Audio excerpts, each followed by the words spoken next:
Sean Finnegan, and you are listening to Restitutio, a podcast that seeks to recover authentic Christianity and live it out today.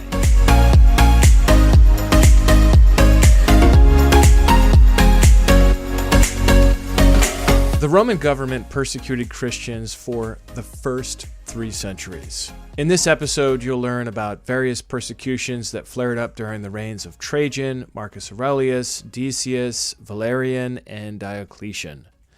We'll also cover why Romans both despised and feared Christianity. Learning about the martyrs among our spiritual ancestors will help us to put in perspective our own situation, as well as provide us with inspiring examples of how to face dire situations courageously. Here now is episode 490, part 10 of our early church history class, Persecution of Early Christians.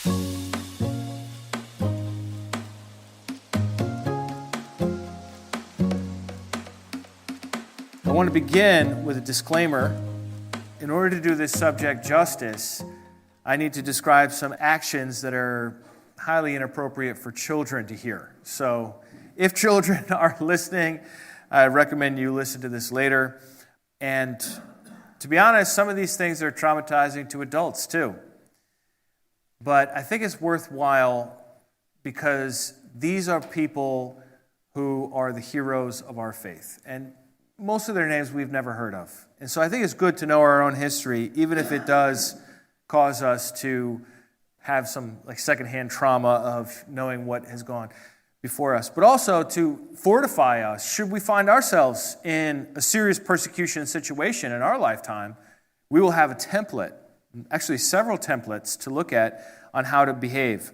Of course, persecution is nothing new for Christianity. The Pharisees persecuted Jesus all through his ministry. The Sadducees handed him over to the Romans who crucified him. Then one of the Roman rulers killed James with the sword. And then later on, Nero was persecuting Christians and killing them, torturing them and killing them in Rome, all in the first century.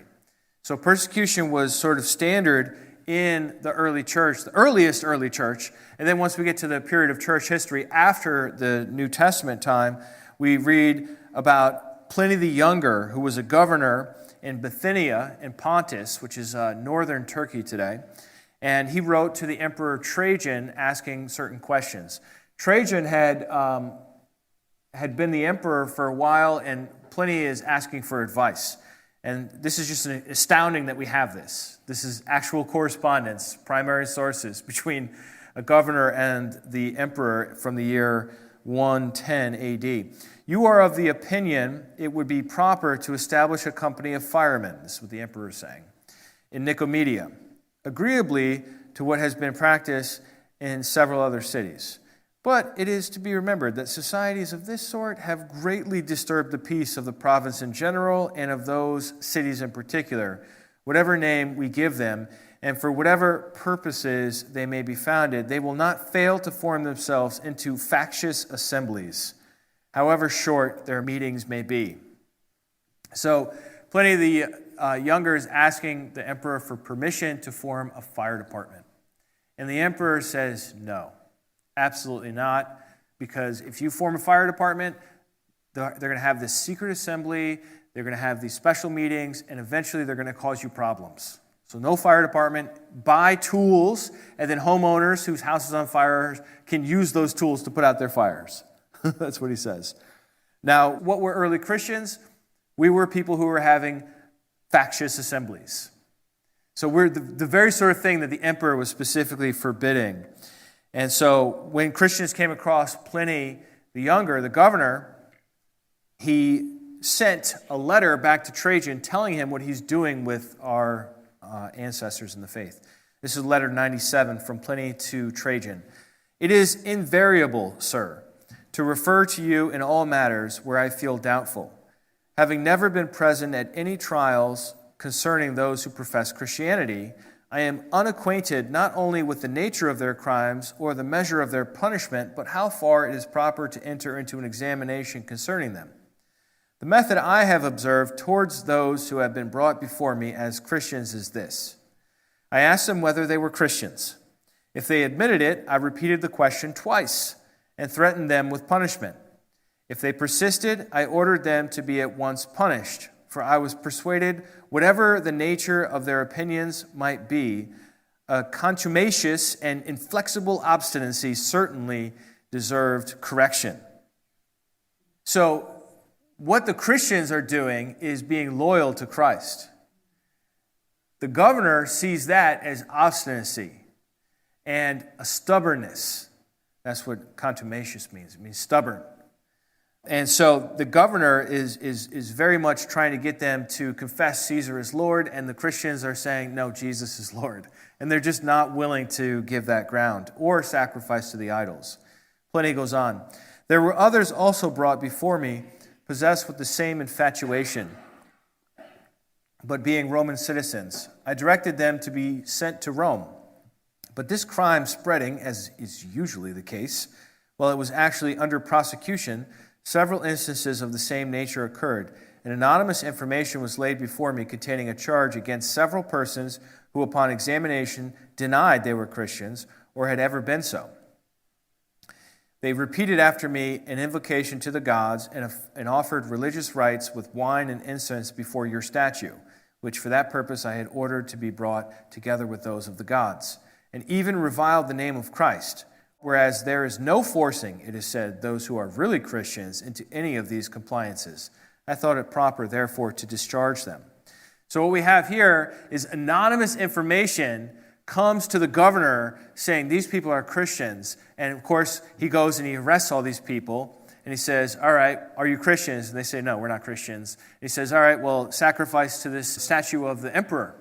And they do. And he said, all right, we'll sacrifice before these statues of the gods. And they do. And he says, curse Christ. And they curse Christ. And he's like, well, I guess you really aren't Christians. That's the problem with anonymous information, isn't it? What if somebody is in a business deal with you and you're competing for something? You can just accuse that person of being a Christian. Boom, they're arrested, taken away.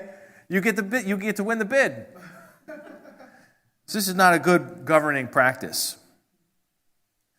Then he goes on. He says, they all worshipped your statue and the images of the gods, uttering imprecations at the same time against the name of Christ. They affirmed the whole of their guilt, or their error was that they met on a stated day before it was light and addressed a form of prayer to Christ as to a divinity, binding themselves by a solemn oath, not for the purposes of any wicked design, but never to commit any fraud, theft, or adultery, never to falsify their word, nor deny a trust when they should be called upon to deliver it up, after which it was their custom to separate and then reassemble, to eat in common a harmless meal.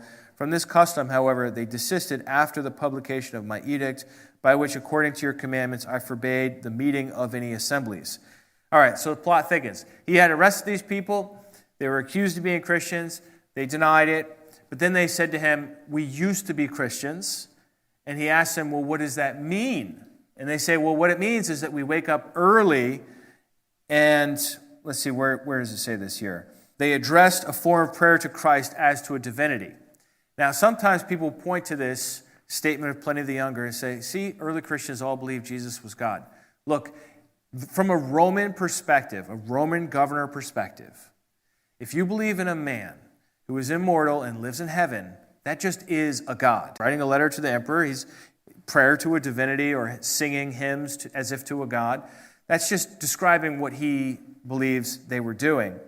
And notice the other thing about the early Christians is they're not going to commit any fraud or theft or adultery or falsify their word or deny a trust. What they're doing is they're trying to be good, moral, upstanding people. And so he's writing this back to the emperor, like Christians, they're trying to live upright lives, but the emperor has forbidden the meeting of any assemblies, even a fire department. So like these Christian meetings are definitely illegal. We're not going to stand for that. He goes on, after receiving this account, I judged it so much more than necessary to endeavor to extort the real truth by putting 2 female slaves to the torture, who were said to officiate in their religious rites. But all I could discover was evidence of an absurd and extravagant superstition. I deemed it expedient, therefore, to adjourn all further proceedings in order to consult you.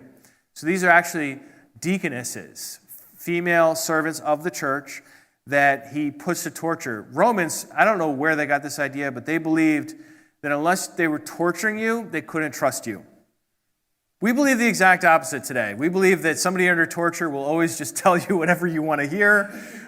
So who knows? But they tortured these people, and basically he's like, they're just superstitious people. They have these weird beliefs. There's nothing really here. He's writing this to the emperor.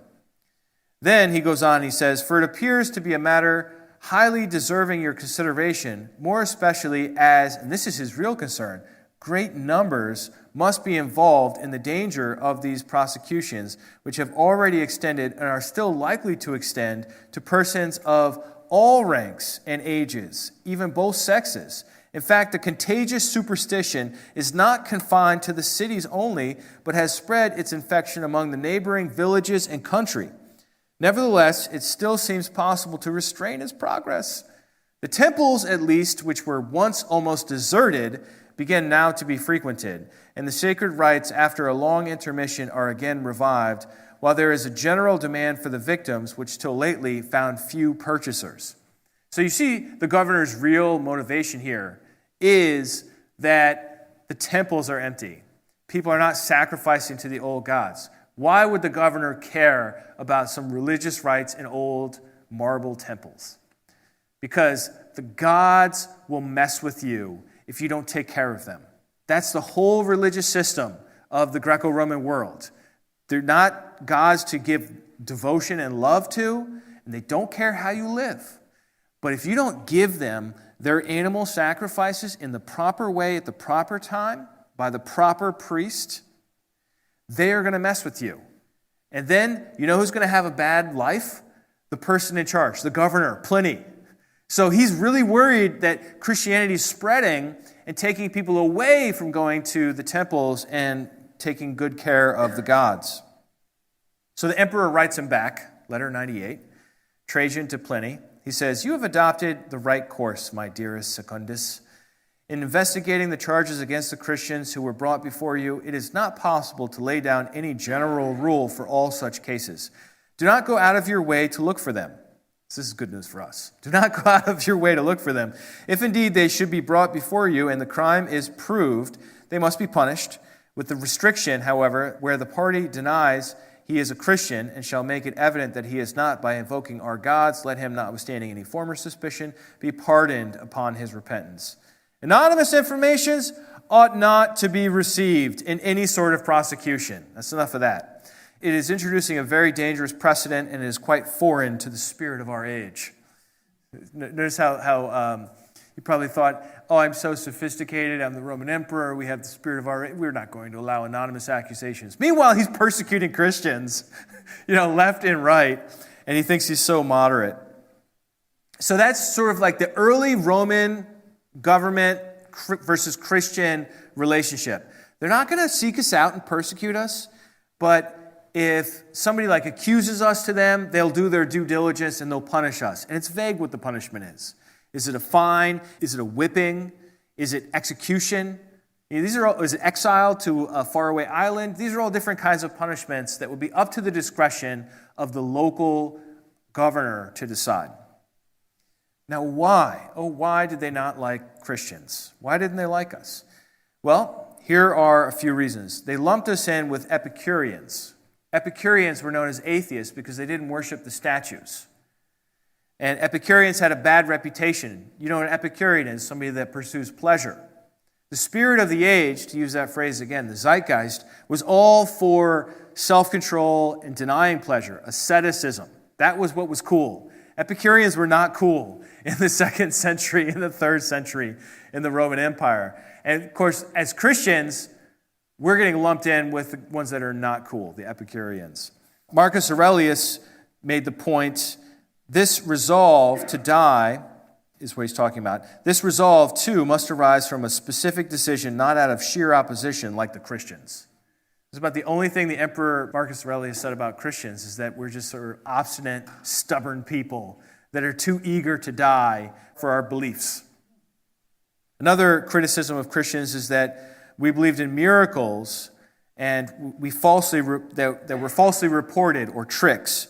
So an early anti-Christian named Celsus, who I've mentioned before, said that the resurrection was really a tale reported by a, quote, hysterical female. Celsus also says that Jesus himself gained magical powers when he lived in Egypt, and that's how he did miracles. They also called us gullible and easily deceived by charlatans. There's a guy named Lucian of Samosata who wrote this whole book called the Passing of Peregrinus. On the Passing of Peregrinus, this guy shows up to the Christians and he totally deceives them, and they're all so gullible, and he becomes a leader of them, and they give him all this money, and then he gets thrown into prison for being a Christian. And then all the Christians are there with him. They're bribing guards to sit in jail with him, to comfort him, and they're giving him all this money, and he's like, man, I'm making more money off these Christians in jail than when I was out of jail. So he makes fun of us for that. Celsus calls Christians, quote, wool workers, cobblers, laundry workers, and the most illiterate, bucolic yokels, and children and stupid women. That's Christians. We're known to be gullible and easily deceived, and we're anti-reason. Celsus says that we just accept everything on blind faith. But Galen, also a very famous physician, says that we get our faith from parables. And you're supposed to get your faith from reason, from logic, from detailed meditation. Although Galen does admit that we are very disciplined people, and he's kind of impressed by the Christians in that regard. So these are some of the Christians they had against us, but then there were also rumors. And one of the rumors was that we eat babies. We sacrifice babies, yeah. This is rumor number 1 from Marcus Cornelius Fronto. And he's significant because he was the tutor of the emperor, Marcus Aurelius. And so this is what he said about us. A young baby is covered over with flour, the object being to deceive the unwary. It is then served before the person to be admitted in the rites. The recruit is urged to inflict blows onto it. They appear to be harmless because of the covering of flour. Thus the baby is killed with wounds that remain unseen and concealed. It is the blood of this infant, I shudder to mention it. It is this blood that they lick with thirsty lips. These are the limbs they distribute eagerly. This is the victim by which they seal their covenant. Totally gross, right? But that's a rumor. That's gossip. That's what they were saying about us. They're saying, in their secret meetings, their assemblies, they're eating babies. That's what these people are evil. Rumor number 2, on a special day, they gather in a feast with all their children, sisters, mothers, all sexes and all ages. There, flushed with the banquet, after such feasting and drinking, they begin to burn with incestuous passions. They provoke a dog, tied to the lampstand, to leap and bound toward a scrap of food, which they have tossed outside the reach of his chain. By this means, the light is overturned and extinguished, and with it, common knowledge of their actions. In the shameless dark, with unspeakable lust, they copulate in random unions, all equally being guilty of incest, some by deed, but everyone by complicity. So that's trash talk. That's when you read the thing about the baby, you're like, I don't think that would flour would really. That's not even plausible. Or this thing with the dog. Come on, you really believe that? But the problem is, people did. People did really believe these tall tales, and we suffered serious bloodshed and persecution because of our reputation. In AD 155, we encounter our first example of persecution that I want to share with you tonight, which is Polycarp of Smyrna. Then we're going to basically go through 6 here. So we have Blandina and Sanctus, we have Perpetua and Felicitas. Then I'm going to cover just big movements of persecutions, the Decian, the Valerian, and the great persecution of Diocletian. With some of these, I do have either eyewitness or near eyewitness, written very soon after the events, as opposed to legendary. I'm not sharing with you legendary stuff. There is legendary stuff too, but who cares? Probably didn't really happen. These are top-level persecution accounts that I have for you as far as accuracy and stuff. So first up, let's talk about Polycarp of Smyrna. His name means much fruit. Karpos is the word for fruit. Poly, just like polygon. Polyamory, much love, right? Polycarp, much fruit. He lived in Smyrna, which is Asia Minor, modern-day Turkey, if you can imagine it, the western end of Turkey. The modern city of Izmir is ancient Smyrna, if you ever go to Turkey. He was accused of being a Christian. There was a big gathering of people, basically a mob, that said, we want Polycarp, and the government basically said, let's go get him. Let's go get him. So they did an investigation. They found out where Polycarp was, and they sent the people there to arrest him. He was tipped off just in time, so Polycarp escaped.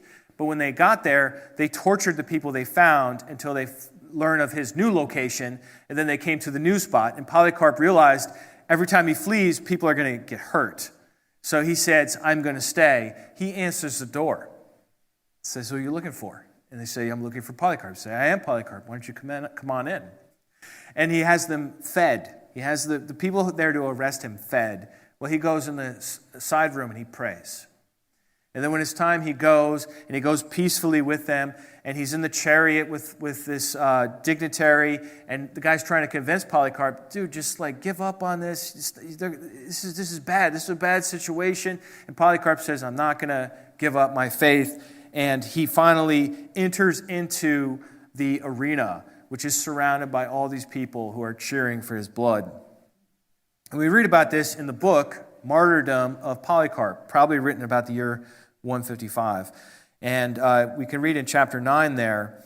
But as Polycarp entered the stadium, there was a great uproar when they heard that Polycarp had been arrested. Therefore, when he was brought before him, the proconsul asked if he were Polycarp. And when he confessed that he was, the proconsul tried to persuade him to recant, saying, have respect for your age. And other such things as they are accustomed to say. Swear by the genius of Caesar. Repent. Say, away with the atheists. So Polycarp solemnly looked at the whole crowd of the lawless heathen who were in the stadium, motioned toward them with his hand, and then groaning as he looked up to heaven, said, away with the atheists. But when the magistrate persisted and said, swear the oath, and I will release you. Revile Christ. Polycarp replied, for 86 years I have been his servant, and he has done me no wrong. How can I blaspheme my king who saved me? But as he continued to insist, saying, swear by the genius of Caesar, he answered, if you vainly suppose that I will swear by the genius of Caesar as you request, and pretend not to know who I am, listen carefully. I am a Christian. Now, if you want to learn the doctrine of Christianity, name a day and give me a hearing. The proconsul said, persuade the people. Polycarp said, no. You I might have considered worthy of a reply, for we have been taught to pay proper respect to rulers and authorities appointed by God as long as it does us no harm. Isn't that something? We have been taught to pay proper respect to rulers and authorities, as long as it does us no harm. But as for these, I do not think they are worthy that I should have to defend myself before them. So the proconsul said, I have wild beasts. I will throw you to them unless you change your mind. But he said, call for them, for the repentance from better to worse is a change impossible for us. But it is a noble thing to change from that which is evil to righteousness. Then he said to him again, I will have you consumed by fire, since you despise the wild beasts, unless you change your mind. But Polycarp said, you threaten me with a fire that burns only briefly, and after just a little while is extinguished. For you are ignorant of the fire of the coming judgment and eternal punishment, which is reserved for the ungodly. But why do you delay? Come, do what you wish. And after that, they burned him, and that didn't quite work, and so they ended up killing him with a sword. The interesting, important fact to consider here is how public the whole scene is. Because what ended up happening is everyone saw the courage of this man. This little 86-year-old man who could look Rome in the eyes and say, do your worst, I'm a Christian. Very powerful. Polycarp is the template. Polycarp's death becomes the standard for all later Christians who are going to die for their faith. Respect for the government, not such a happy feeling towards the mob.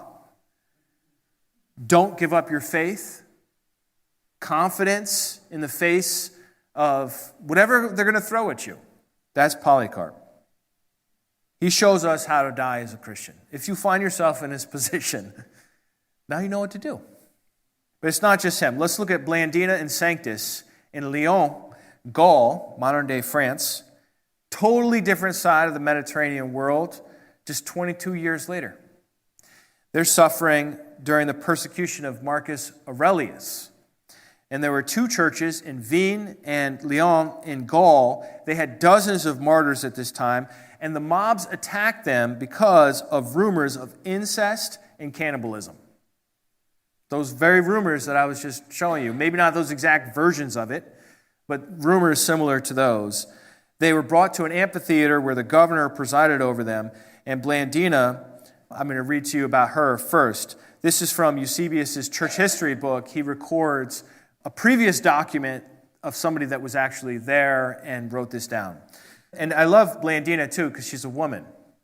I love how they describe this because the woman is kind of looked down upon in their society, and she's just like really set as an incredible example. Christ proved that what men think lowly, God deems worthy of great glory.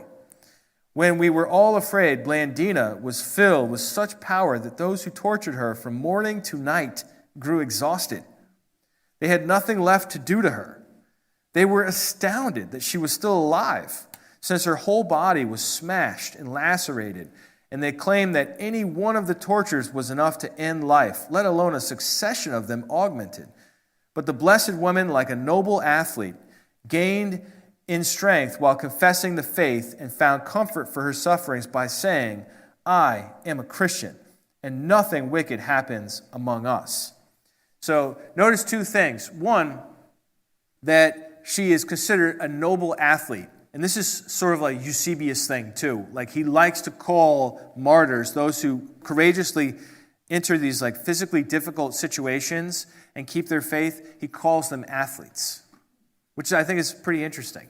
And then the other thing about her is that she is responding to the rumors. The rumors are that you're incestuous, you're cannibalist, basically the rumors are you're evil. And she says, I'm a Christian and nothing wicked happens among us. She's saying that over and over while they're torturing her in all these different ways. Then they sent her back to jail, and a day or two later they hung her on a stake for animals to go attack her. This is a classic gladiatorial type scenario in a stadium. But they didn't touch her, so they sent her back to jail for another day or two, and then they tortured her again. And it says, after the whips, the beasts, and the gridiron, she was finally put into a net and thrown to a bull. She was tossed by the animal for some time before being sacrificed. The heathen admitted that never before had a woman suffered so much, so long. At the same time as Blandina, there was a man named Sanctus. And Sanctus was repeatedly asked questions. They asked him the question, what is your name? And Sanctus would reply, nothing other than I am a Christian. They asked him, what is your city? And he replied, I am a Christian. What is your race? I am a Christian. Are you a slave or a freeman? I am a Christian. That's all he would say to any question that they put before him. We read about him, when all else failed, they finally pressed, of normal tortures, they pressed red-hot plates of brass against the most tender parts of his body. These were burning, but he remained steadfast in his confession. His body was all one wound, mangled and shorn of human shape. And after this torture, they sent him back to jail. And a few days later, they tortured him again. And they put him on a rack and stretched his whole body after it was so sore to the touch. And then again, a day or two later after that, we read, again, they, Martyrus and Sanctus, ran the gauntlet of whips. This is where you run through and the gladiators are whipping you the whole way. The mauling by beasts and whatever the crazed mob demanded. And finally, the iron chair which roasted their bodies. Still, Sanctus would only say, I am a Christian. I am a Christian. And finally, they killed him with a sword. Powerful, powerful examples of fidelity and loyalty to our Lord. Then there's the example of Perpetua and Felicitas in Carthage. Carthage is in modern-day Tunisia, North Africa. This is incredible, the geographic spread of these persecutions. This is someone who suffered persecution during the time of Septimius Severus. It's called the Severan persecution of 202 to 203. That's also when Clement of Alexandria fled Alexandria, and when Origen's dad was killed, Leonides, during all this same time as Perpetua and Felicitas, but in a different city, in Carthage instead of Alexandria.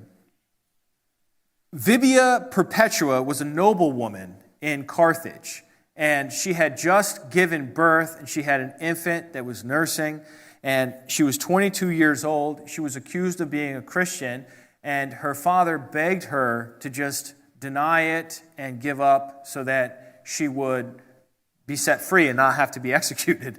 A very understandable advice from him. But she decided to go through with it anyhow, and she was condemned by a procurator named Valerianus to the wild beasts. And they separated her from her infant and imprisoned her in a dungeon. Felicitas, or the English equivalent is felicity, it means happy, was also in the dungeon, and she was a lower rank woman, like a slave level in their society, whereas Perpetua was a noble woman, high level.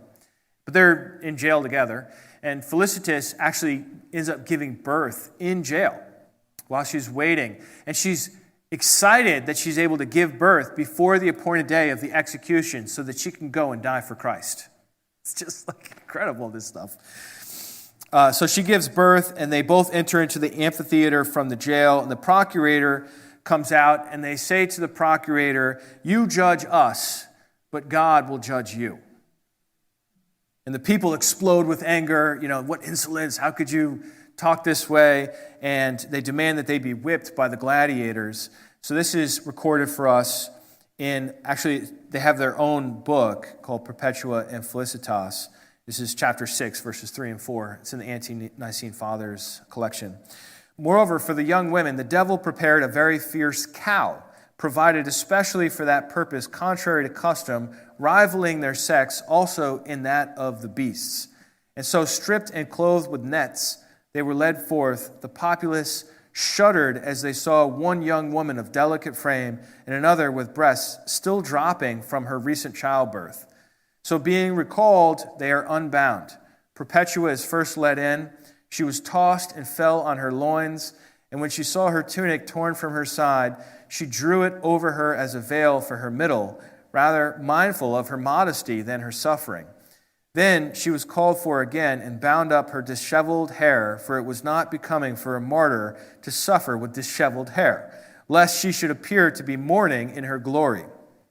So she rose up, and when she saw Felicitas crushed, she approached and gave her hand and lifted her up. Then after this, the two of them went back to jail.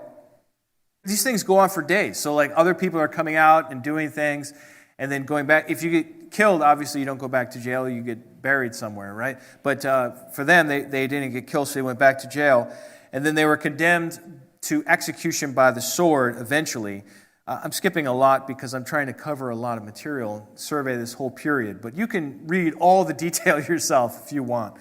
And when the populace called for them into the midst, that as the sword penetrated into their body, they might make their eyes partners in the murder, they rose up of their own accord and transferred themselves whither the people wished. But they first kissed one another. There's the kiss of peace right there, if you recognize it. They first kissed one another that they might consummate their martyrdom with the kiss of peace. The rest, indeed, immovable and in silence, received the sword thrust.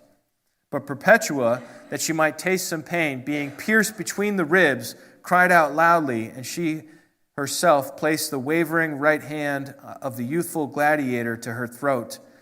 Possibly such a woman could not have been slain unless she herself had willed it, because she was feared by the impure spirit. So they're going to execute them, and they're executing, stab, stab, stab. They get to Perpetua, and the guy bungles it. He messes up. He gets her in the ribs or whatever, and she has to guide his hand to her throat so that he will hit the right spot. She's understandably in a lot of pain. Incredible, heroic women in the Christian church in these early centuries. I think it's something we should be very proud of today in a world that has changed its opinion on women. And yet we already had these heroes of the faith centuries and centuries ago. Then we come to the Decian persecution. Emperor Decius was the first one to implement an empire-wide persecution. Before him, everything is local. And by his time, Keith Hopkins estimates in the 3rd century there's about 200,000 Christians. It's kind of a guesstimate, but hundreds of thousands of Christians. You can't kill them all. It's too hard now. So what he's going to do instead is he's going to have everyone in the empire make a sacrifice to the gods and get a certificate. If you make the sacrifice, you get the certificate. If you don't, you get arrested and then tortured and killed, depending on how the local governor handles it. The certificate is called a libellus. And we actually have surviving ones to this day. We have like 2 or 3 of these libelli, surviving certificates of people that made these sacrifices. Now, huge numbers of Christians offered the sacrifice, which was a big problem because there had been too much time between persecutions. The church, many in the church had grown slack and had grown lukewarm. And so when it came down to it, they said, all right, I'll just offer the sacrifice. Wealthy Christians bought the certificate without making the sacrifice. Makes sense, right? But there were also many who died. And when the persecution ended, people wanted to come back to church, and the church faced a crisis. What do we do with these people that sacrificed? They all want to come back. And so they had to figure out what to do. And there was a bishop in Rome called Novatian, and he said that sacrifice is an unforgivable sin. You make a sacrifice to the gods, it's like what Matthew 10:33 says. Jesus said, whoever denies me before men, I will also deny before my Father. And that's where he held the line. However, in Carthage, a guy named Cyprian decided differently. He said, the people who bought certificates, we're going to let them back in as penitents. And they will do penance for a long time.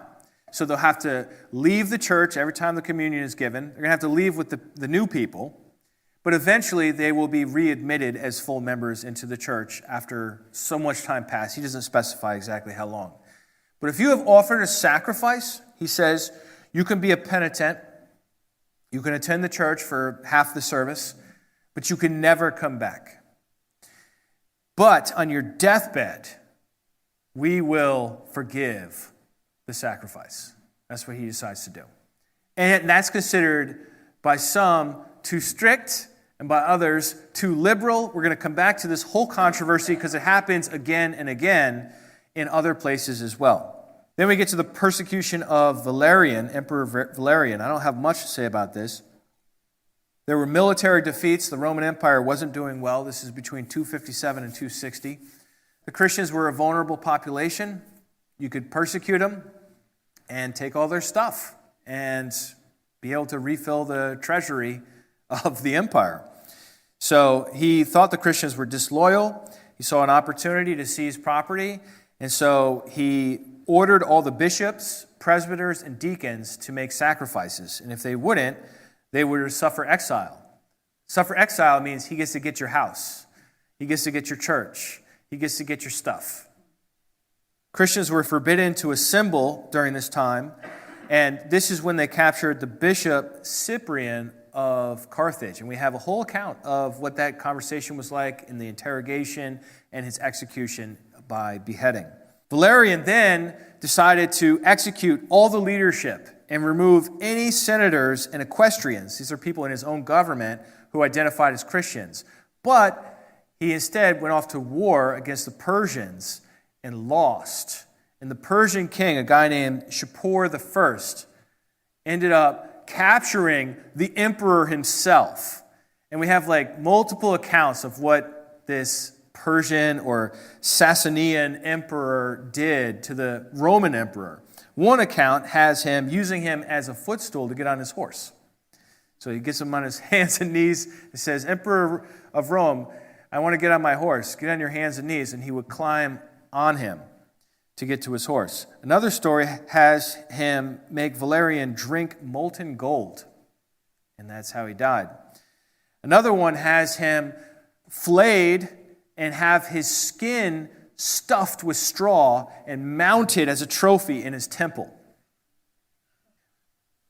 Whatever happened to Valerian, I don't know, but I do know this. The Christians considered his death at the hands of the Persians to be God's judgment on a guy who was persecuting them, and thus ended the Valerian persecution, which brings us to the most important one, the great persecution of Diocletian, a brutal persecution that lasted 10 years, 303 to 313. What happened, I'll just give you a bit of the story. All emperors are basically superstitious. So they have professionals that will consult before going to war. And these professional priests, they're going to look at the flight patterns of birds. They're going to look at an omen.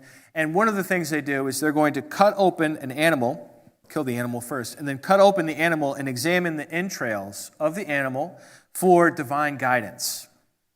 And so they're doing that. They're cutting open the animal. The chief priest, a guy named Tagus, he is not able to get any guidance from the gods and says, it's the Christians.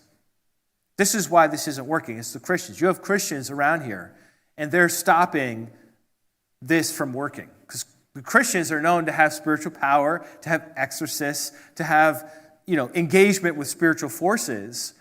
And this guy's like, well, I kind of need the spiritual forces to give me guidance here. And the Christians are blocked. So he blames the Christians. And so Diocletian purges Christians from his court. Then, on February 22nd, 303, he has Roman soldiers attack the main church in the capital. He's in a city called Nicomedia at this time. I don't want to explain all the details to that, but he's in this major city called Nicomedia, and he has his soldiers go and destroy the big church there. Then, on the next day, February 23rd, Diocletian ordered the Christian scriptures to be confiscated and destroyed. On the 24th, he stripped Christians of all legal rights and ordered all clergy to be arrested. Then, and in that very city where the emperor was, Diocletian, in Nicomedia, 268 Christians he had arrested and executed. He sent out the edict to the whole empire, said everyone must sacrifice, just like Decius had done earlier. And if you don't sacrifice, you're going to be maimed, enslaved, or publicly executed. So Eusebius, our church historian that I've been leaning on this whole class, was actually alive during this persecution. So he's an eyewitness, and he records a lot about it. In fact, he wrote a whole other book about the martyrdoms of this time. Joseph Lynch calls this persecution the most determined, long-lasting, and sophisticated persecution in Roman history. Everywhere they destroyed churches and they burnt our scriptures, which is why to this day we have very few manuscripts before the year 313. We have scraps and bits and pieces, but not the whole New Testament in any one place. Eusebius says they arrested so many Christian leaders that the jails were now filled by bishops, presbyters, deacons, readers, and exorcists, that there was no longer any room for criminals. I mean, there are hundreds of thousands of Christians by the beginning of the 4th century, probably approaching 1 million or more. So, how many jails do you have? You're just going to put us all in your jail?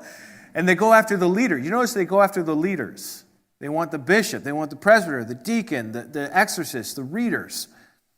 Eusebius writes, and this is kind of gory, so I'm sorry about that, but I think it's good to face it so that we can see what we've been through as a church. Some of them were scraped, racked, ruthlessly whipped, and tortured in ways too terrible to describe, and finally given to the flames or drowned in the sea. Others courageously bared their necks to the executioners or died of torture or hunger. Some, again, were crucified as criminals usually are, while others, even more cruelly, were nailed in the opposite way, head downward, and kept alive until they died of hunger on the cross. Women were tied by one foot and swung high in the air, head downward, by machines, their bodies totally naked without a stitch of clothing, the most shameful, cruel, and inhumane of all spectacles for onlookers. Others died fastened to trees. They bent down their strongest branches by machines, fastened one of the martyrs' legs to each, and then let the branches fly back to their natural position, instantly tearing apart the limbs of their victims. This went on not for a few days, but for some whole years, sometimes 10 or more. At times more than 20 were put to death, or 30, or almost 60. At other times, 100 men, women, and little children were condemned to a variety of punishments and killed in a single day. I myself saw some of these mass executions by decapitation or fire, a slaughter that dulled the murderous axe until it wore out and broke in pieces, while the executioners grew so tired they had to work in shifts. But I also observed a marvelous eagerness and a divine power and enthusiasm in those who placed their faith in Christ. As soon as the first was sentenced, others would jump up on the tribunal in front of the judge and confess themselves Christians. Heedless of torture in its terrifying forms, but boldly proclaiming their devotion to the God of the universe, they received the final sentence of death with joy, laughter, and gladness, singing hymns of thanksgiving to God until their last breath. Wow. Persecution of most Christians ended in the year 313 with the Edict of Milan. But I have some good news for you. We survived. Jesus said after Peter had confessed that he is the Messiah, the Son of God, he said, "On this rock I will build my church, and the gates of Hades, the gates of death, shall not prevail against it." The gates of death attempted to shut down the church of Christ. They've literally tried to liquidate us over and over and over. I just showed you 6 times that the government said, we're going to deal with these Christians. We're going to wipe them out. And over and over again, they failed. I ask you, where is the Roman Empire? We're still here. They did not prevail. We stood strong.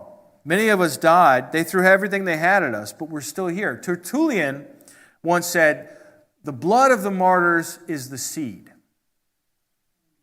Think about that for a moment.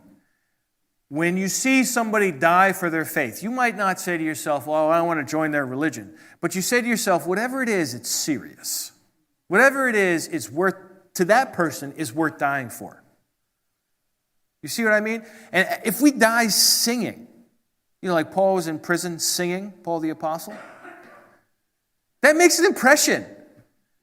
When everything went sideways, the Philippian jailer said, "What can I learn more about? How can I be saved?" He wanted to know. These ways that Christians deal with our situations, they matter a great deal.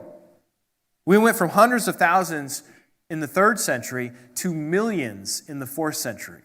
Jesus said, "They will deliver you up to persecution and to death, and you will be hated by all nations for my name's sake." He said this was going to happen.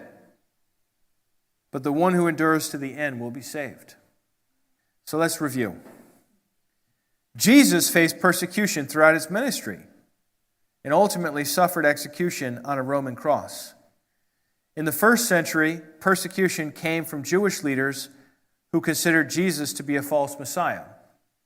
I would add also from Roman leaders who persecuted Christians for different reasons in the 1st century, but also in the 2nd century all the way through. Pliny the Younger persecuted Christians in Bithynia because he thought they were obstinate and took worshipers away from the temples. Romans thought we were atheists, like Epicureans, stubborn, oppositional, gullible, and anti-reason. Rumors circulated that Christians ate babies and indulged in incestuous orgies. Polycarp of Smyrna in Turkey set the precedent for how Christian martyrs are to die. Blandina and Sanctus faced brutal gladiatorial torture and execution in Lyon, modern-day France. Perpetua and Felicitas exemplified incredible bravery and composure in Carthage, Tunisia. The Decian persecution required everyone to get a certificate of sacrifice. The Valerian persecution ended with the Persians when the Persians captured the emperor. The Diocletian persecution, also called the Great Persecution, was the longest lasting and most brutal Roman persecution of Christians. And last of all, I didn't get into this much, but in the year 313, the Edict of Milan ended persecution of most Christians.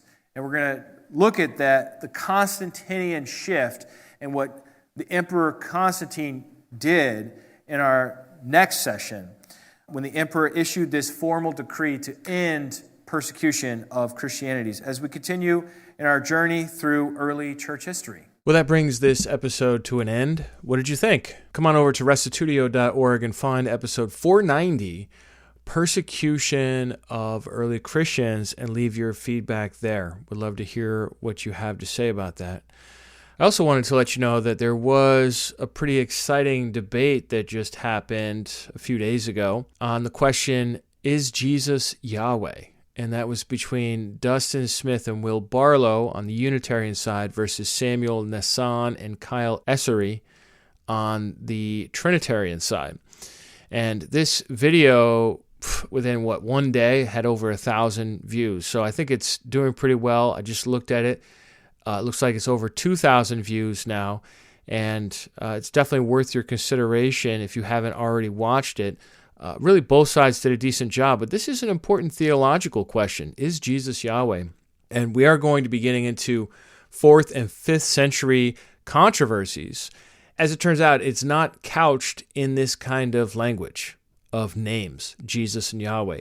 Seems like the ancient Christians didn't fuss over the name Yahweh, or maybe were ignorant about it. They just focused on Kyrios, the word for Lord, which of course is an ambiguous title, equally applicable to God as well as human superiors, and angels, I guess, as well. This wouldn't really have come up, but a lot of these arguments are very similar to the arguments that came out in the 4th century. And so I think this would be a fitting time to mention this debate. I'm hoping to respond to the opening statement. We'll probably take a quick break from our church history class next week. And I want to have my good friend Brandon Duke on so that we can respond to some of the opening statement of this debate and enter into the fray a little bit ourselves just for fun. But then we'll be back with early church history, and we'll be looking next at the Constantinian shift. And that's certainly an important subject to cover because so much of the Christian ethos changes from the 3rd century into the 4th century once Constantine and the powerful Roman emperors get involved in the church. So that's kind of one of the main things that happens in the 4th century and has a huge, huge impact, a long shadow that it casts over later interactions among Christians with ourselves, interactions between Christians and pagans, interactions between Christians and Jews, and interactions between Christians and the government. Sometimes they're the same thing. So stay tuned for that. Thanks, everybody, for tuning in. If you'd like to support this ministry, you can do that at our website, restitutio.org. We'll see you next week. And remember, the truth has nothing to fear.